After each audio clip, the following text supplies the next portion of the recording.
May nakapagsabi sa akin na may reindeer daw sa lugar na to, kaya naman pumunta agad ako dito sa shore.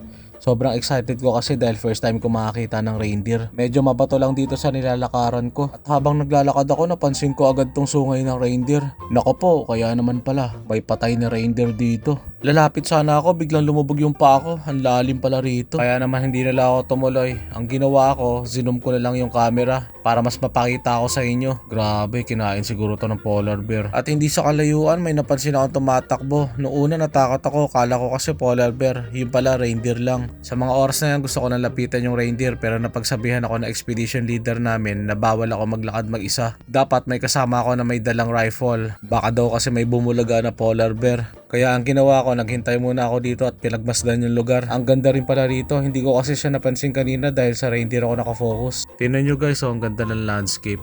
Nakaka-amaze. Tsaka ang ganda ng panahon, hindi masyadong malamig.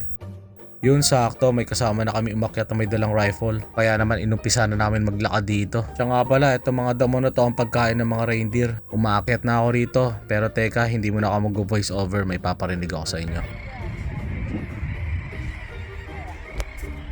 Yung narinig nyo, mga nagchichismisang mga ibon yun. Ano ba yan? Hanggang dito ba naman may mga marites? Nandito na nga pala ako sa tuktok. Hindi naman siya ganun kataas, pero at least mapapakita ko sa inyo yung view, di ba?